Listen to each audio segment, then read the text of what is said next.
الحمد للہ رب العالمین والصلاة والسلام علی سید الانبیاء والمرسلین وعلی آلہ واصحابہ اجمعین الی یوم الدین۔ الحمدللہ آج 20 مئی 2021 کو شب جمعہ میں ہم انشاءاللہ تعالی جو اس وقت ایک کرنٹ ایشو چل رہا ہے پیلسٹائن اور اسرائیل کا ڈسپیوٹ، فلسطین اور اسرائیل کا ایشو، اس کو انشاءاللہ ڈسکس کریں گے۔ آلموسٹ اس ماڈرن ایج میں اس کو 100 سال کمپلیٹ ہو چکے ہیں۔ مسئلہ تو یہ ہزاروں سال پرانا ہے، لیکن بیسیکلی اس ماڈرن ایج میں 1917 سے یہ ایشو زیادہ شروع ہوا، جب بالفور ڈکلیریشن ہوئی جس کے تحت یہودیوں کو فلسطین کے اندر آباد کاری کی اجازت مل گئی یو کے کی حکومت کی طرف سے۔ اور چونکہ سلطنت عثمانیہ کے انڈر تھا یہ سارا ریجن، اور پہلی جنگ عظیم کے اندر سلطنت عثمانیہ کو شکست ہوئی، اس دوران انگریزوں نے یہ وعدہ کیا تھا عربیوں کے ساتھ کہ جب ہمیں فتح نصیب ہوگی تو ہم یہ علاقہ عربیوں کے حوالے کر دیں گے، چونکہ عرب اور عجم کا آپس میں ایک ضد اور کنفلکٹ رہتا تھا۔ اور دوسری طرف انہوں نے یہودیوں کو یہ امید دلائی کہ جب ہمیں یہاں پر حکومت مل گئی تو یہ ایریا آپ لوگوں کے حوالے ہم کر دیں گے، اور دونوں کے ساتھ انہوں نے خیانت کی اور اپنے پاس رکھ لیا۔ پھر خیر یو این او میں جب یہ مسئلہ گیا تو یو این او نے، اقوام متحدہ نے یہ ڈیسائیڈ کیا کہ 2 ریاستیں بنائی جائیں، ایک مسلمانوں کی اور ایک یہودیوں کی، لیکن وہ امپلیمنٹ نہیں ہو سکا۔ دونوں طرف سخت مزاج لوگ تھے جنہوں نے اس کو ایکسیپٹ نہیں کیا، اور اسرائیل کا پلڑا بھاری رہا۔ 1948 میں جیوز نے اسرائیل نام کا ایک ملک قائم کر لیا، اور 1967 میں جب عرب ملکوں کے ساتھ اس کی جنگ ہوئی تو اس کا ایریا بڑھ گیا، اور آلموسٹ 6 دنوں کے اندر پوری عرب دنیا کو اسرائیل نے شکست دے کے اپنی دھاک بٹھا لی، اور اس وقت سے اسرائیل کی دہشت گردی جو ہے وہ روز بروز بڑھتی جا رہی ہے۔ باقی اگر آپ کو ہسٹری کا شوق ہے نا، تو پچھلے دنوں میں ڈاکٹر اسرار صاحب رحمہ اللہ تعالیٰ کی تفصیلی ویڈیوز پرانی جو ریکارڈڈ ہیں اس ٹاپک کے اوپر اپلوڈ ہوئی ہیں۔ آج میرا خیال ہے ہم اس کی تفصیل میں نہ جائیں، ورنہ اس پہ 15-20 منٹ ہمارے لگ جائیں گے۔ بس ایک چیز میں ضرور بتا دوں گا، اور وہ ہے کہ وہ جو جگہ ہے وہ دنیا کے 3 مذاہب، آسمانی ریلیجن یعنی مسلمز، جیوز اور کرسچنز، مسلمان، یہود و نصارہ، ان تینوں کے لیے ایک رسپیکٹیبل جگہ ہے، اور رسپیکٹیبل پرسنالٹیز کے ساتھ وہ اٹیچ ہے۔ اسی وجہ سے وہاں پر تینوں مذاہب کے ماننے والے لوگ جانا اپنے لیے سعادت سمجھتے ہیں، لیکن اس میں کوئی شک نہیں ہے کہ وہ ٹاپ آف دا لسٹ اگر کسی کے لیے حرم کا درجہ رکھتی ہے تو وہ یہودی ہیں،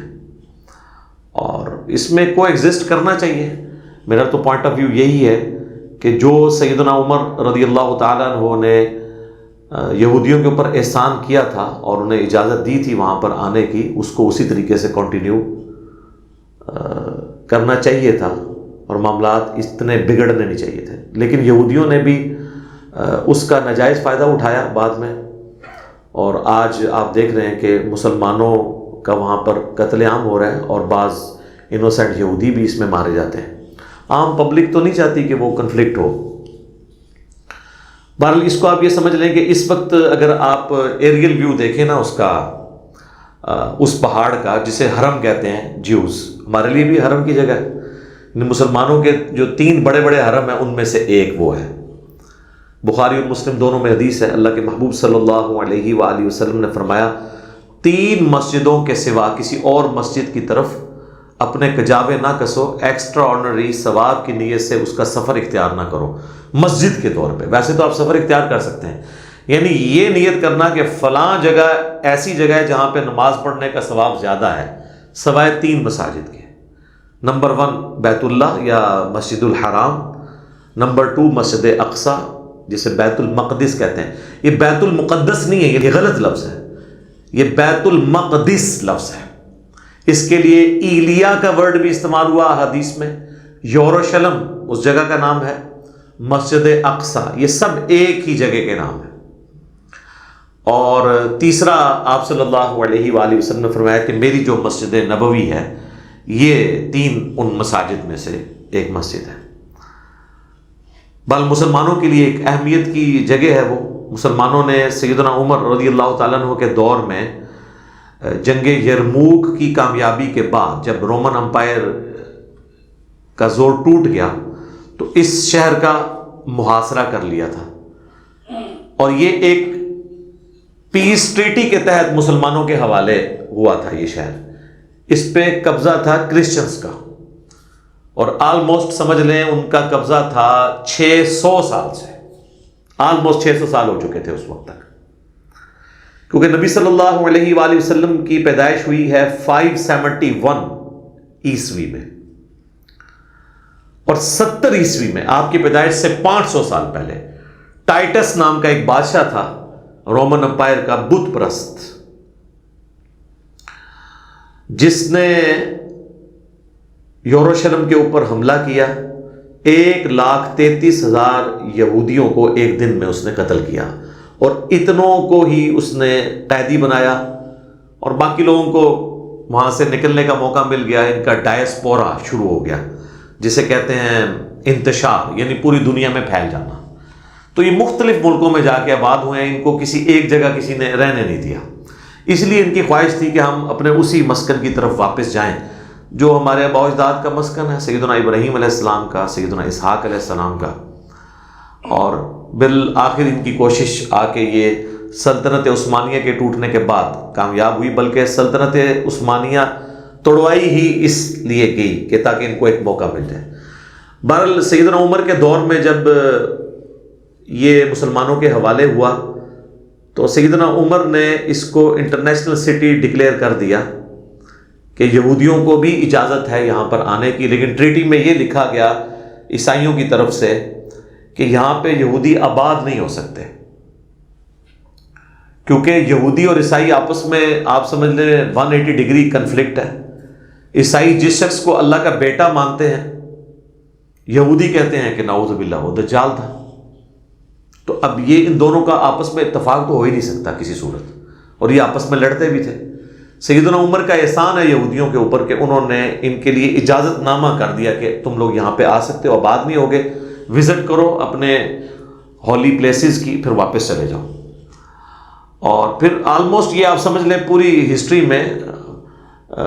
تقریباً 1300 سال تک یہ مسلمانوں کے پاس ہی رہا ہے۔ بیچ میں کچھ عرصہ کے لیے صلیبی جنگوں میں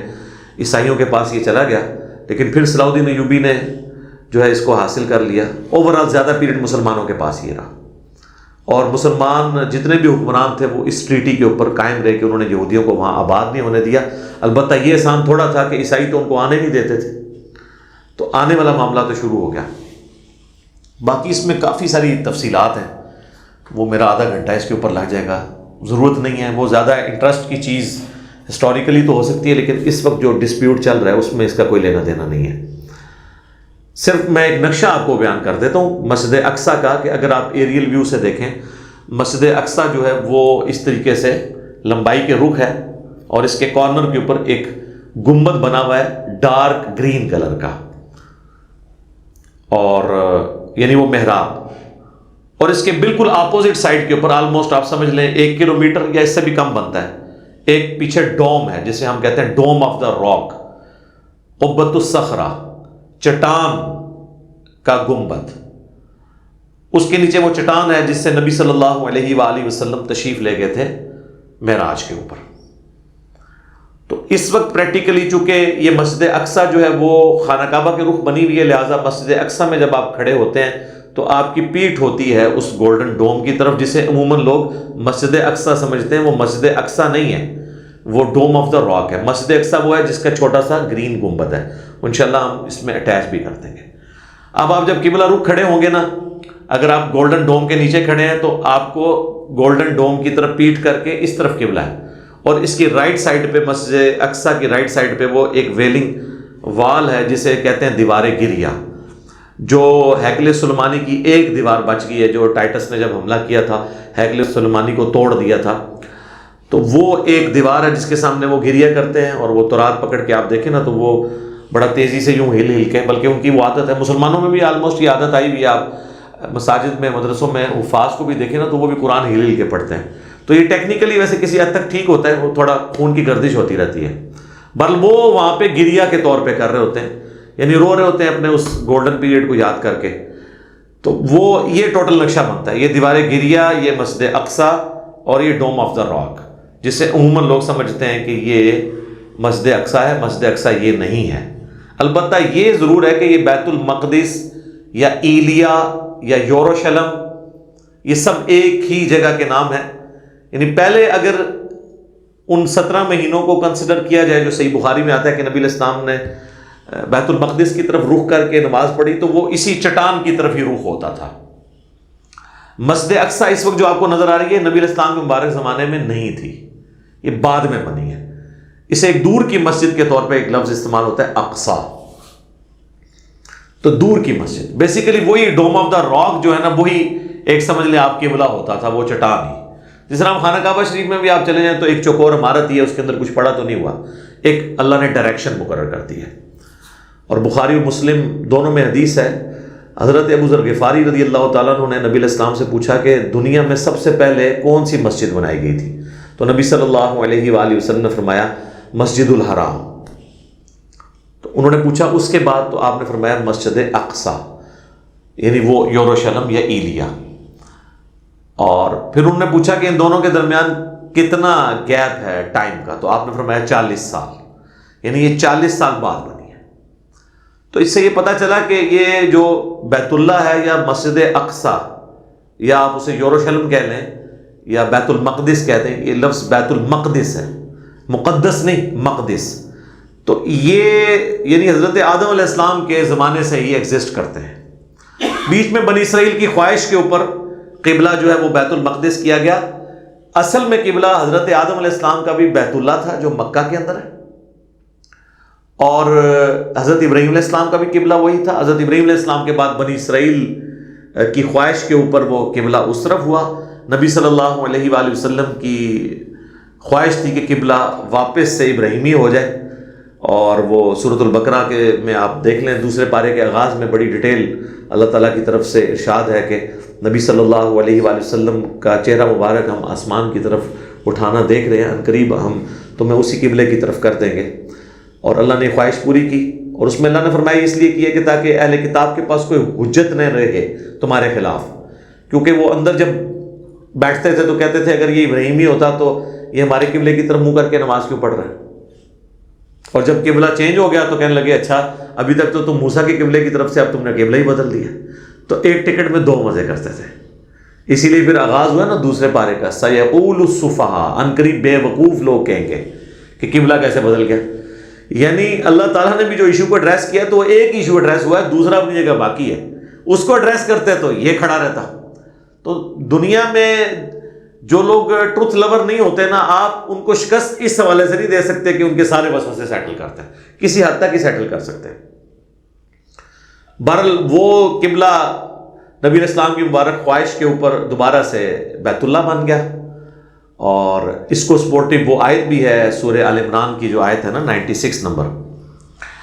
اللہ تعالیٰ نے فرمایا اعوذ باللہ من الشیطان الرجیم ان اول بیت وضع للناس للذی ببکۃ مبارکا وہدی للعالمین، پہلا گھر بے شک جو لوگوں کے لیے مقرر کیا گیا وہ ہے جو بکہ کے اندر ہے۔ یہ بکہ اور مکہ یہ ایک ہی شہر کی 2 آپ سمجھ لیں پروننسیشن ہے، جس طرح ہمارے پڑوسی ملک میں بامبے اور ممبئی میم کے ساتھ بھی بولا جاتا ہے اور با کے ساتھ بھی، یہاں پہ بھی مکہ اور بکہ دونوں۔ وَهُدًى لِّلْعَالَمِينَ، اور یہ ہدایت کا نشان ہے سارے جہان والوں کے لیے، یعنی ایک مرکز ہے۔ فِيهِ آیاتٌ بَيِّنَاتٌ، یہاں پر کھلی نشانیاں ہیں، مقام ابراہیم جن میں سے ایک مقام ابراہیم ہے، وَمَن دَخَلَهُ كَانَ آمِنًا، جو اس میں داخل ہوا وہ امن والا ہو گیا، وَلِلَّهِ عَلَى النَّاسِ حِجُّ الْبَيْتِ، اور لوگوں پر اللہ کا حق ہے کہ وہ اس گھر کا حج کرے، مَنِ اسْتَطَاعَ إِلَيْهِ سَبِيلًا، جو کہ استطاعت رکھتا ہے اس کی طرف سفر کرنے کی۔ وَمَنْ كَفَرَ فَإِنَّ اللَّهَ غَنِيٌّ عَنِ الْعَالَمِينَ، اور جو کوئی کفر کرے گا تو اللہ تعالیٰ بے پرواہ ہے تمام جہان والوں کے اگینسٹ۔ اللہ کو کسی کی پرواہ نہیں ہے، یہ لوگوں کی ضرورت ہے۔ اس سے بھی پتہ چلا کہ ہمارا جو اول قبلہ ہے وہ خانہ کعبہ ہے، لہٰذا یہ ایک غلط العام ہے جو ہم کہتے ہیں کہ قبلہ اول بیت المقدس ہے یا مسجد اقصیٰ یا یروشلم یا ایلیا، وہ ہمارا قبلہ اوسط ہے، درمیانی قبلہ۔ قبلہ اول اور قبلہ آخر دونوں خانہ کعبہ شریف ہے، اور یہ یعنی ایک مت ٹوٹنی چاہیے۔ قبلہ اول اسے نہ ویسے تو کہا جاتا ہے، وہ اس لیے کہا جاتا ہے کہ 17 مہینے نبی علیہ السلام نے چونکہ اس طرف نماز پڑھی ہے، لیکن نبی علیہ السلام جب اس خواہش کا اظہار کر رہے تھے کہ ابراہیمی قبلہ ہو جائے، اور نبی علیہ السلام ابراہیمی دین پہ ہیں اور ہم ملت ابراہیمی پہ ہیں، ملت ابیکم ابراہیم هو سماکم المسلمین من قبل وفی ھذا، پیروی کرو ابراہیم کی ملت کی جس نے تمہاری پیدائش سے پہلے تمہارا نام مسلم رکھا، اور اللہ تعالیٰ نے اس کتاب میں تمہارا نام مسلم رکھ دیا۔ تو جب ہم دین ابراہیمی پہ ہیں تو دین ابراہیمی کا قبلہ اول بھی خانہ کعبہ، حضرت آدم علیہ السلام کا بھی قبلہ وہی تھا۔ بیچ میں جب اس کی عمارت کی نشانات مٹ گئے، پھر اللہ تعالیٰ نے فرمایا نا ہم نے ابراہیم کو وہ جگہ دکھا دی، تو دوبارہ سے انہوں نے انہی بنیادوں کے اوپر قبلے کو کھڑا کیا۔ ہے یہ حضرت آدم علیہ السلام کے زمانے سے، کیونکہ جب سے پہلا انسان دنیا میں موجود ہے اس نے اللہ کی بات تو کرنی ہے، کسی طرف رخ تو کرنا ہے، تو وہ اللہ نے مقرر کیا ہوا تھا۔ تو قبلہ اول اور قبلہ آخر یہ دونوں ہیں خانہ کعبہ شریف۔ بیت المقدس ہمارے لیے قبلہ اوسط ہے، درمیانی پیریڈ کا، ٹرانزیشن پیریڈ کا، کچھ عرصے کے لیے ایک کامن ٹرم کے طور پہ 17 مہینے کے لیے صحیح بخاری میں آتا ہے وہ قبلہ مقرر کیا گیا تھا، تاکہ ایک نیگیٹو سائیکالوجی یہودیوں کی طرف سے پیدا نہ ہو جائے، وہ سمجھیں کہ یہ بھی موسیٰ علیہ السلام کے ماننے والے ہیں، بنی اسرائیل کی شریعت کی ہی کنٹینیوشن ہم اس کو مانتے ہیں، یہ اس کے پیچھے حکمت تھی۔ اب ایسی صورتحال میں جو عام مسلمان ہیں نا وہ گلٹ کا شکار ہے، ان کے دل کے اندر ایک غم کی کیفیت آتی ہے کہ جی ہمارے اوپر کیا ذمہ داری ہے، جہاد تو نہیں فرض ہو چکا، قتال فرض تو نہیں ہو چکا، اور آپ کو پتہ کتنی NGOs جو ہیں نان گورنمنٹ آرگنائزیشن یا ان کو نان اسٹیٹ ایکٹر کہہ لیں، وہ لوگ انہوں نے تو بھرتیاں بھی شروع کر دی ہیں مجاہدین کی، اور جا کے ہم جہاد کریں گے۔ اور ظاہر جہاد کی خواہش تو ہر مسلمان کے دل میں ہوتی ہے، قتال جہاد کا اعلیٰ ترین درجہ ہے، اور یہ اسلام کی ہائیسٹ گڈ، سمم بونم، جو ایمینول کانٹ کی فلاسفی میں ہائیسٹ گڈ اسلام کی چوٹی ہے۔ حتیٰ کہ بخاری و مسلم دونوں میں حدیث ہے، اللہ کے محبوب صلی اللہ علیہ وآلہ وسلم نے فرمایا میری خواہش ہے میں اللہ کی راہ میں قتل کیا جاؤں، پھر زندہ کیا جاؤں، پھر قتل کیا جاؤں، پھر زندہ کیا جاؤں، پھر قتل کیا جاؤں، پھر زندہ کیا جاؤں، پھر قتل کیا جاؤں۔ صحیح مسلم میں ایک اور حدیث ہے، جس کے دل میں شہادت کی تمنا نہیں ہے وہ منافقت کی شاخ پہ مرا، یعنی مسلمان کے ایمان کا حصہ ہے اللہ کے لیے جان دینا۔ شہید کون ہوتا ہے؟ جو گواہی دیتا ہے پریکٹیکلی مر کے کہ جس دین کا میں بلیور ہوں اس کے لیے اپنی جان بھی دے دوں گا، اور اس میں ایک اللہ نے آسانی رکھی ہے۔ صحیح مسلم میں ہی ایک اور حدیث ہے کہ آپ صلی اللہ علیہ وآلہ وسلم نے فرمایا جس شخص کے دل میں شہادت کی تمنا ہوئی اور اسے بسترے پر بھی موت آ گئی عام حالت میں، اللہ کے حضور وہ شہید لکھا جائے گا، بشرطے کہ اس کے دل میں تمنا ہوئی، یہ شرط ہے۔ تو ظاہر مسلمانوں کے دلوں میں تمنا تو موجود ہے، اور پھر ہمارے علماء جن کے بچے تو خود یورپ اور امریکہ میں پڑھتے ہیں، لیکن جمعے کی تقریروں میں ہمارا خون گرمانے کے لیے تو ماشاءاللہ ان کی خدمات حاضر ہیں، وہ بھی لوگوں کو کہتے ہیں جناب نکلو نکلو نکلو، اور اس سے پھر لوگ سوچتے ہیں کہ پتہ نہیں ہم گنہگار تو نہیں ہو رہے۔ جناب آپ کوئی گنہگار نہیں ہو رہے، یہ آپ کی رسپانسبلٹی نہیں ہے، یہ ذہن میں رکھیے گا۔ لہٰذا جتنی جہادی تنظیمیں ہیں یا اس طرح کے علماء قرآن سے جتنی آیات پیش کر کے نبی علیہ السلام کے مبارک زمانے کی، اس زمانے میں تو ہجرت فرض کر دی گئی تھی، اور نبی علیہ السلام کے ہاتھ مضبوط کرنے کے لیے یہ حکم دیا گیا تھا سب لوگ مدینہ شریف آئیں، جو ہجرت نہیں کریں گے منافق ڈکلیئر ہوں گے۔ اسی کانٹیکسٹ میں یہ سورہ نساء میں آیات ہیں کہ تم لوگ غریب لوگ جو کافروں کے قبضے میں ہیں اور اللہ سے دعائیں کرتے ہیں ان کی مدد کے لیے کیوں نہیں جاتے؟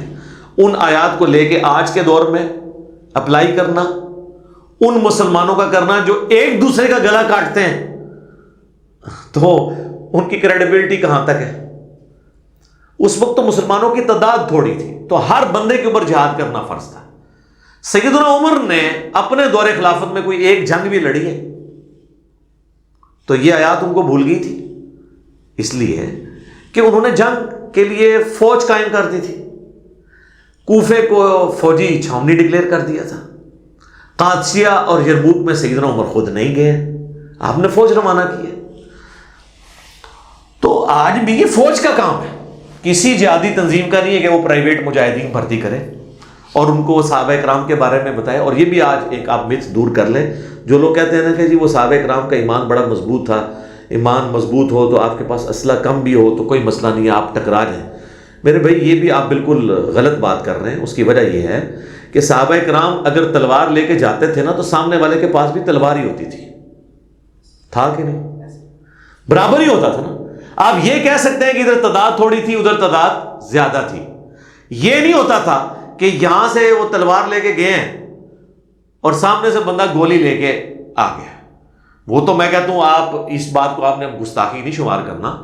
چلے میں صحابہ کرام کی مثال نہیں دیتا ہوں، میں کہتا ہوں بہت پارسا قسم کے علماء بزرگان دین یا ان سے بھی بڑے مرتبے کے 1,00,000 لوگ بھی لے ہیں اور سامنے ایک یہودی فوجی کھڑا ہو جس کے ہاتھ میں کلاشنکوف یا اس سے کوئی لیٹسٹ اسلحہ ہو، یہ سارے تلواریں اٹھائی رہ جائیں گے، تو یہ لاکھوں کی لاشیں ہی آپ اٹھا کے لے کے آئیں گے، ایک یہودی ان سب کو مار دے گا۔ لیکن صحابہ کے زمانے میں یہ نہیں تھا۔ اگر وہ رومن سے یا پرشین سے لڑے ہیں نا تو ایک تلوار کے مقابلے پہ دوسرا جب بندہ آتا تھا تو ایک تلوار کے مقابلے پہ ایک تلوار ہوتی تھی، 1 to 1 مقابلہ ہوتا تھا۔ یہاں پہ آپ ڈنڈے، لاٹھیاں، زیادہ سے زیادہ کوئی رائفل اٹھا کے لے جائیں گے، ان کے پاس لیزر گائیڈڈ گنیں ہیں، ایئر سٹرائکس ہیں ان کے پاس۔ تو لہذا یہ بھی کہانی کرانی آپ اپنی عوام کو بند کر دیں۔ صحابہ کرام اور ان کے مخالفین ایک جوڑ کے تھے لڑائی میں، دونوں کے پاس ایک طرح کا اسلحہ تھا۔ ورنہ مجھے بتائیں آپ 1,00,000 بھی آپ تلوار والے لے ہیں، سامنے سے ایک بندوق والا آ جائے وہ سب کو مار کے چلا جائے گا، قریب آنے ہی نہیں دے گا۔ تو یہ بالکل مثال دینا غلط ہے۔ لہٰذا آپ لوگ گلٹ فیل نہ کریں، یہ ایک باقاعدہ پوری ٹریننگ کے ساتھ جو فوجی لوگ ہیں جن کو آج کی ٹیکٹکس پتہ ہیں وہی لوگ ہی جا کے میدان جنگ میں لڑ سکتے ہیں، باقیوں کی تو آپ کو لاشیں اٹھانی پڑ جائیں گی، الٹا وہ آپ کے لیے مصیبت بن جائیں گے جو چلے جائیں گے۔ اور بعض لوگوں کا دھندا کھل جائے گا کہ وہ غائبانہ نماز جنازہ پڑھا کے چندہ اکٹھا کریں گے، کئی لوگوں کی روٹی روزی بھی کھل جائے گی اس کے اوپر، اور ان کی روٹی روزی کھولنے کے لیے سب کچھ کر رہے ہوتے ہیں۔ تو میں گورنمنٹ سے بھی ریاستی اداروں سے بھی ریکویسٹ کروں گا ان کے اوپر کڑی نظر رکھیں جو یہ اس قسم کی جہادی بھرتیاں کر رہے ہیں۔ میں نام نہیں لیتا، آپ کے سامنے علماء کی ویڈیوز آئی ہوئی ہیں جی، 5,00,000 بندے جی وہ طیب اردگان کو کہہ رہے ہیں جی 5,00,000 بندہ میں دینے کے لیے تیار ہوں، ٹھیک ہے جی۔ اور بھائی 5,00,000 کیا تم 5 کروڑ بھی لے ہو کچھ نہیں کر سکتے جب تک مقابلے پہ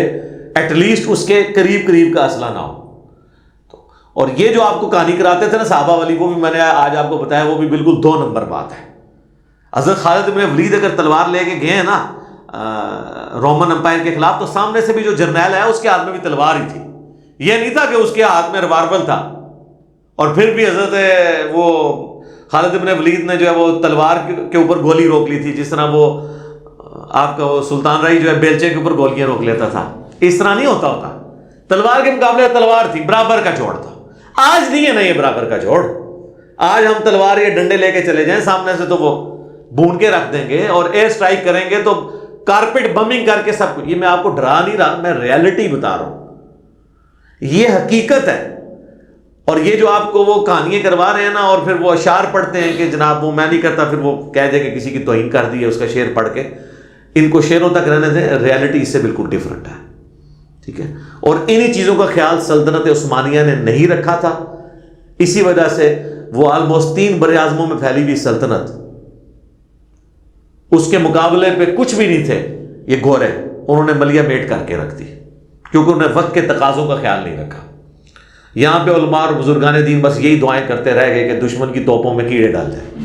ان کو کیا پتا تھا کہ کیڑے تو توپوں میں نہیں ڈال سکتے نا میرے بھائی، ٹھیک ہے نا۔ تو یہ انہی چکروں میں رہے۔ کسی نے کہہ دیا کہ جی یہ جو اسلحہ یوز کر رہے ہیں اس میں خنزیر کی چربی استعمال ہوتی ہے، ٹھیک ہے یار، تسی اس اسلحے کے اوپر کھلو کے نماز پڑھنی ہے۔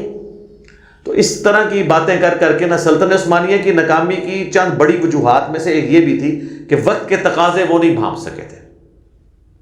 تو ان چیزوں کو بھی دیکھنے کی ضرورت ہے۔ یہ جو آپ کو کہتے ہیں نا چڑھ دوڑے ان کے اوپر،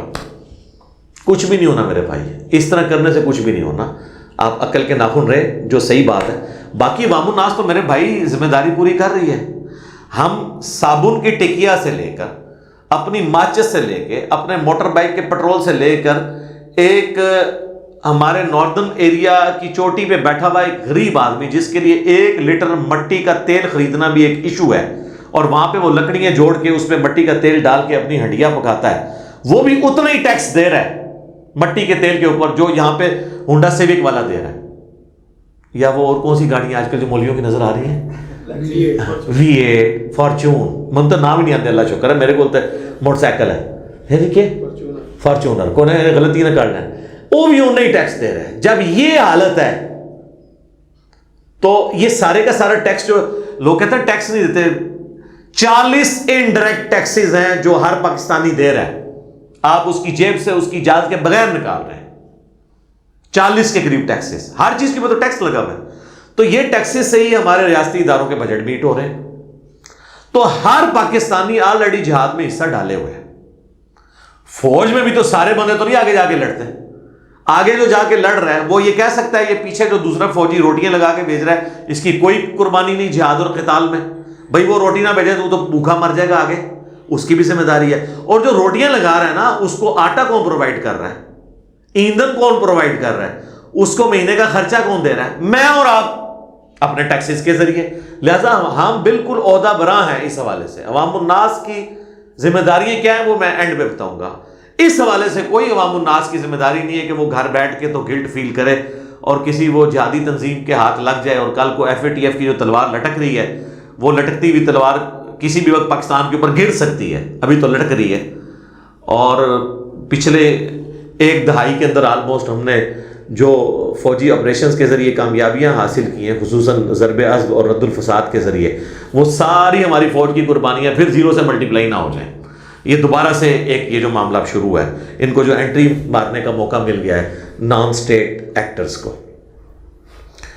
تو اس حوالے سے یہ ساری باتیں یعنی کرنا ضروری تھی. تلخ کئی ایک چیزیں جو ڈسکس کرتے وقت بعض اوقات مجھے بھی یعنی فیل ہو رہا ہوتا ہے کہ جب کوئی ایک نیا بندہ دیکھے گا کہے گا یار یہ کس قسم کی باتیں کر رہے ہیں، لیکن حقیقت یہی ہے. وہ اگلے دنوں بھی کسی نے وہ ایک لطیفہ انہوں نے مجھے بتایا، وہ شیئر کیا ہوا تھا، لیکن یہ ہے زبردست بات ہے کہ مسجد میں نماز پڑھتے ہوئے جو پہلی صف والے بابے ہیں وہ تو امریکہ کی اور اسرائیل کی تباہی کی باتیں کر رہے ہوتے ہیں، اور جو پچھلی صف والے بچے ہیں وہ امریکہ کے ویزے اور گرین کارڈ کے لیے دعائیں کر رہے ہوتے ہیں. تو دیکھ لیں آپ، یہ جتنے لوگ ابھی ریلیاں نکال رہے ہیں، یہ سب کچھ کر رہے ہیں، ان میں سے آپ کسی کو آفر کریں یہ سب ویزا لگا کے چلے جائیں گے. حقیقت بات ہے. آپ کو یہاں بیٹھ کے کہہ رہے ہیں ان کی پروڈکٹس کا بائیکاٹ کریں، یہ کہتے ہیں نا، اور خود وہاں بیٹھے ہوئے ہیں، ان کو ٹیکس دے رہے ہیں، اور ان ٹیکسز سے ان کی فوج ہمارے مسلمانوں کو قتل کر رہی ہے. تو ان کو کہ ذرا آپ قربانی کر کے واپس آ جائیں نا پاکستان. نہیں آئیں گے. آپ کو کیا کہہ رہے ہوں گے؟ ان کے پروڈکٹ کا بائیکاٹ کرتے ہیں، خود بیٹھ کے ان سے کھا رہے ہوں گے. تو یہ دوگلی پالیسی ہے. یہ اسی طریقے کے بھاشن ہے جو ہمارے علماء لوگوں کو نیکی کا بھاشن تو دیتے ہیں لیکن خود اس پہ عمل انہوں نے نہیں کرنا ہوتا. تو یہ حال ہے کہ وہ بزرگ جو ہیں وہ تو اسلام دشمن قوتوں کی تباہی کی دعا کر رہے ہوتے ہیں، اور ان بزرگوں کی اولادیں جو ہیں ان ملکوں کے ویزوں کے لیے دعائیں کر رہی ہوتی ہیں. ایک ہی مسجد میں آپ دیکھ لیں 2 اسٹیٹ آف مائنڈ چل رہے ہیں، اور ریالٹی یہی ہے چاہے ہمیں بری لگے. اس سے بھی تلخ بات یہ ہے کہ میں اکثر کہتا ہوں کہ آپ کی والدہ یا آپ کی بیوی یا آپ کا بچہ ہاسپٹل میں ایڈمٹ ہو اور آپ کو ڈاکٹر کہے کہ یہ ایک ٹیکہ ہے جس سے اس کی جان بچ سکتی ہے، اور آپ مارکیٹ میں جائیں میڈیکل سٹور میں، ایک طرف وہ نکالے یہ اسرائیل کا یا فرانس کا یا امریکہ کا بنا ہوا ٹیکہ ہے، اور دوسری طرف مفتی اعظم پاکستان کا ہے، اور اس پہ تصویر بھی مفتی اعظم کی بنی ہوئی ہو. تو اس مفتی اعظم پاکستان وہ بریلوی ہے، دیوبندی یا اہل حدیث یا شیعہ کا جو اس کو مفتی اعظم مانتا بھی ہے اور حافظہ اللہ اور دامت برکاتہم عالیہ اور آیت اللہ اور حافظہ اللہ کہتا ہے، وہ بھی اس کا ٹیکہ نہیں لے گا. وہ کہے گا بھائی جی رہن دو، اے ہی دیو بنو. پھر پروڈکٹ کا بائیکاٹ کیسے ہو سکتا ہے؟ یا تو آپ اس لیول کی پروڈکٹ لے آئیں، پھر ہم بھی کہیں گے کہ بالکل پروڈکٹ کا بائیکاٹ کریں. یہ ریالٹیز ہیں جن کو سمجھنے کی ضرورت ہے. اور اسی طریقے سے اکثر آپ سنیں گے مسلمانوں سے کہ یہ کافروں کی سازش ہے جی اسلام کے خلاف. میرے بھائی قرآن نے پورے قرآن میں کہیں یہ رونا نہیں رویا گیا کہ کافروں کی سازش ہے اور اب رونا رو، نہیں، یہ بتایا گیا کہ کافر یہ سازش کر رہے ہیں، تم نے یہ کرنا ہے۔ یہ تو اسی طریقے سے ہے کہ کوئی شخص کہ میں فیل اس لیے ہوں کہ میرا پیپر لیا گیا، اگر میرا پیپر نہ لیا جاتا میں نے فیل نہیں ہونا تھا۔ بھئی پیپر تو لیا جائے گا، دنیا میں تو امتحان سے آپ نے گزرنا ہے۔ تو یہ کافر یا شیاطین یہ مسلمانوں کی آزمائش ہے۔ اگر آپ کہیں یہ ہو ہی نہ تو پھر تو میں جنت ہی پہنچ جانا سی، پھر تو انہوں نے بھی پہنچ جانا سی جنت ہی۔ تو انہوں نے سازشیں کرنی ہے۔ آپ کو یہ کہا گیا کہ آپ نے اللہ اور اس کے رسول کے ساتھ خیانت نہیں کرنی، عز وجل صلی اللہ علیہ وآلہ وسلم۔ اس کانٹیکسٹ میں ایک آیت ہے، سورہ آل عمران کی آیت نمبر ہے 139، یہ بڑی مشہور آیت ہے، یہ غزوہ احد کے کانٹیکسٹ میں نازل ہوئی تھی۔ وَلَا تَهِنُوا، دیکھنا بے دل نہ ہونا، کمزور دلی نہ دکھانا، وَلَا تَحْزَنُوا، اور نہ غم کرنا، وَأَنْتُمُ الْأَعْلَوْنَ إِن كُنتُم مُؤْمِنِينَ، تم ہی غالب رہو گے اگر واقعی میں تم مومن ہوئے، بشرطے کہ مومن ہوئے۔ وہ جو صحیح مسلم میں حدیث ہے، نبی صلی اللہ علیہ وآلہ وسلم نے فرمایا اللہ تعالیٰ اس قرآن، اس کتاب کی وجہ سے قوموں کو عروج دے گا اور اس کتاب کی وجہ سے قوموں کو زوال دے گا۔ جسے ڈاکٹر اقبال نے کہا تھا وہ زمانے میں معزز تھے مسلمان ہو کر اور تم خوار ہوئے تارک قرآن ہو کر۔ تو بالکل صحیح بات کی تھی انہوں نے، بالکل اس کی ایکسپلینیشن ہے۔